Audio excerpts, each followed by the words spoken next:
I'm here in the Northwest, and you can see going for a little hike here, and made me realize there's my trail. There's some water maybe.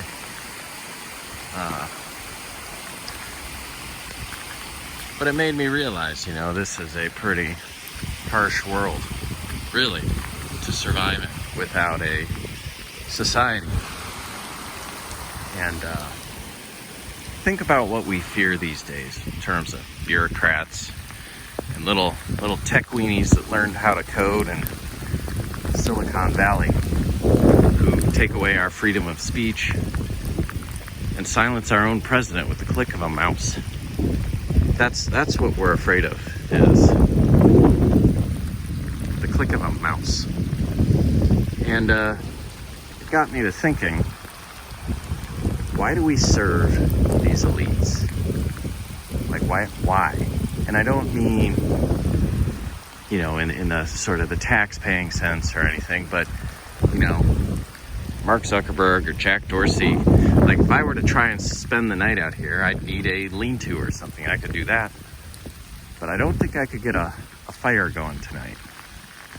I don't think I could do that. And I'm pretty good at getting a fire lit in the rain, but this is bad. And then once you have warmth, you know, electricity. Once you have electricity, like, all their powers are useless without us, without people that do real work, that do the manual labor, that do the skilled labor, that do the trades. You know, if Jack Dorsey has a clog in his toilet, he calls a plumber.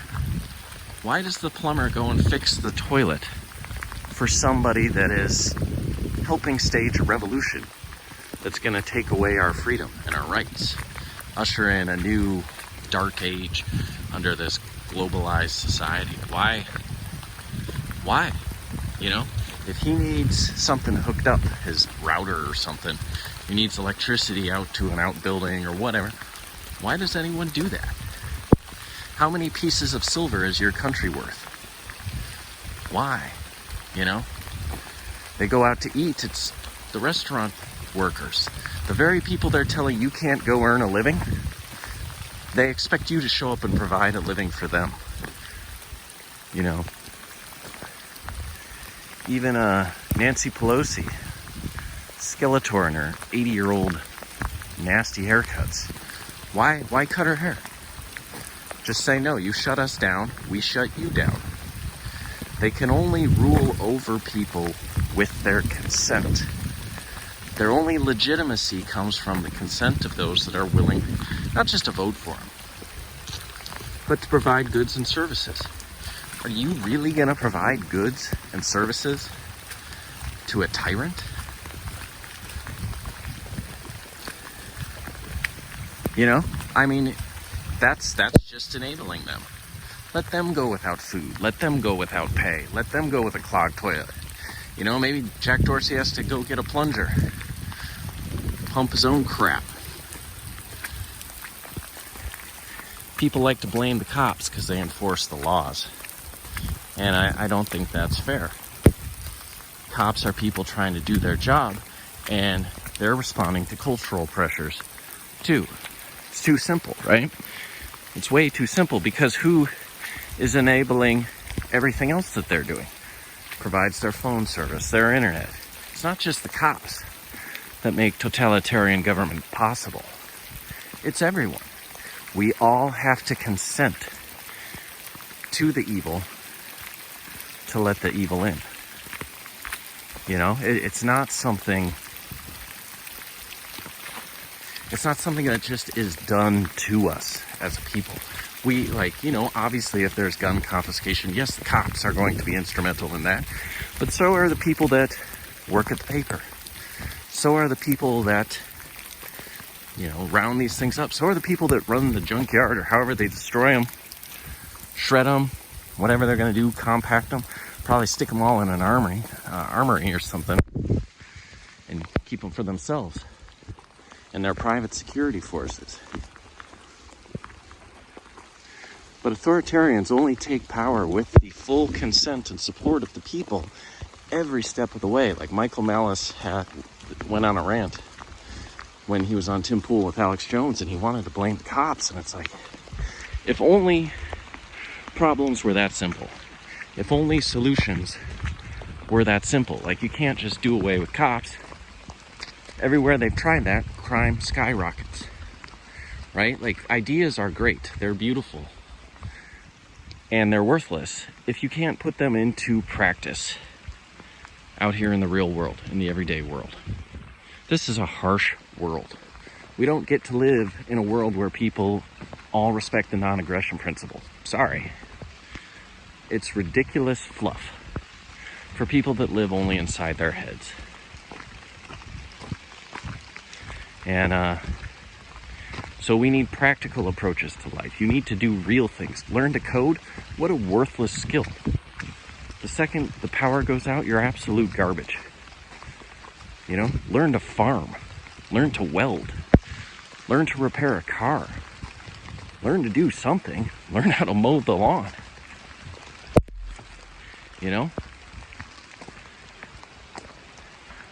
We'll see what the what the future holds, but as for, you know, Americans as a people, you have to submit, and it's a bunch of little steps. It's not one big step.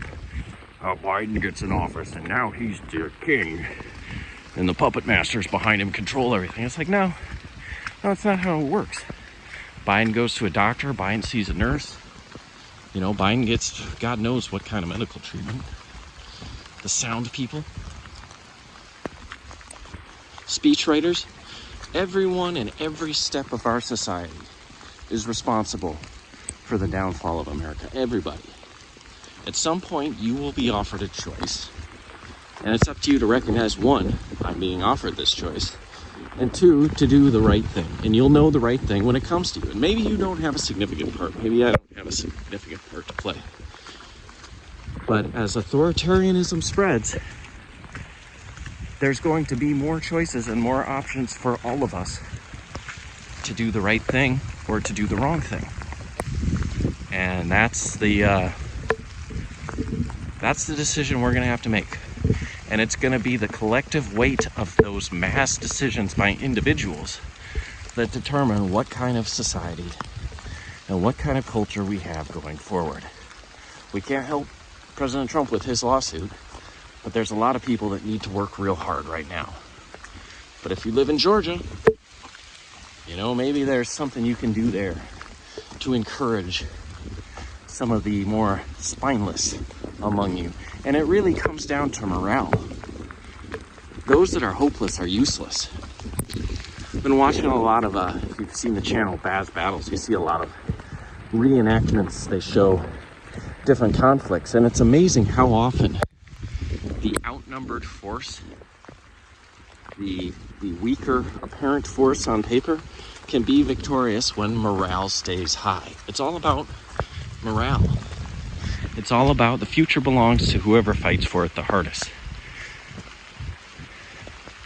You don't know how many times in history victory has been certain and yet lost to low morale. And how many times those with higher morale. I was watching the Siege of Antioch.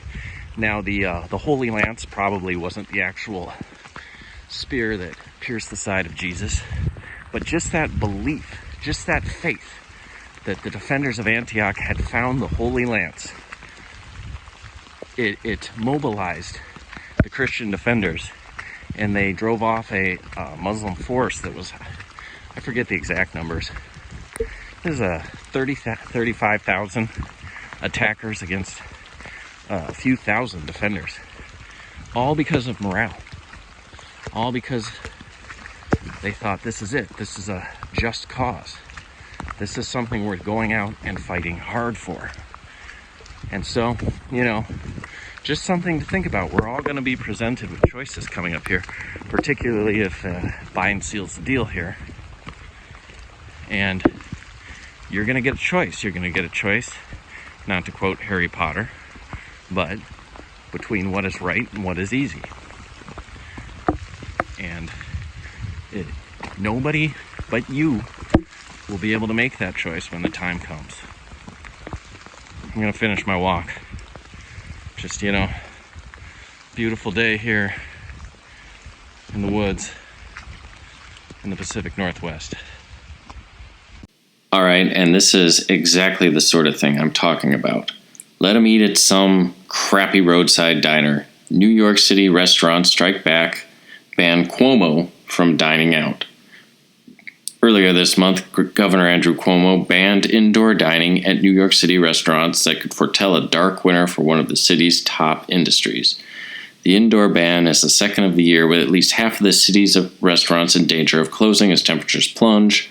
Restaurants are furious with Cuomo's latest decision because only 1.3% of coronavirus cases originated from eateries over the last 3 months. Restaurant operators will only take so much pain, as many have already shuttered operations and others are at risk of losing everything. Festering under the surface is a revolt, as restaurateurs call for a citywide permanent ban on Cuomo eating at their establishments, according to the Coney Island blog. He can eat at some crappy roadside diner outside of Albany, but he will not be served anywhere in New York City. That's what I'm talking about. They want to be authoritarians, they want to be petty tyrants, they want to be dictators. Fine. You don't get to eat here. Nobody's feeding you. You know what? Nobody should come repair your smelly toilet either. Members of a Facebook group called New York City Restaurant Open, which are mainly restaurant and bar owners from the city, support the Cuomo ban. Good. He should be banned from every restaurant, every bar, etc. He's a scumbag. F you, Cuomo and de Blasio, one group member said. Another member said, I kind of had thought this as well. If I was an owner of a restaurant in New York City, after everything, if he came in, I would turn his ass away as well. Whichever restaurants are vowing this, they deserve the utmost respect. Completely schizophrenic behavior, someone said. How are they coming up with these rules is beyond any logical reasoning. And so over 1,000 restaurants have already closed, but this revolt is already underway against the government, and Americans are no longer supporting draconian coronavirus measures. But that's it, right? We've seen them everywhere. We've seen the world's hottest doctor tells everyone to wear a mask and stay in, and then he goes and parties with a bunch of girls. How many governors have we seen tell people not to travel as they're traveling to see their own family? And, you can do this with people as well. My dad's a retired electrician. He's got 40 years experience, and he went to help a guy wire up a security system and different stuff at his house. He put in 8 hours unpaid working for this guy. And he said the whole time the guy kept ranting about Trump and Trump is evil. And so at one point he said, he turned to him and said, do you get your news from anywhere other than CNN? And the guy clammed up real tight. And it's like, well, why not answer? Why not answer? If the answer's no, why not answer? Well, you know what the answer is. And I told him, I said right then and there, I would have said, you know what, you can wire up your own house or find somebody else to do it for free. Why help someone? Why support people like this that are bringing about the downfall of our constitutional republic? They're not going to stop unless they're stopped. These people are cowards. They're total cowards. They're craven. They have no courage. They won't stand up to anyone that's willing to stand up to them. Particularly, this guy will probably give up the second he can't go out and eat. They're only elite because we let them be elite. Well, maybe it's time we revoke their privileges.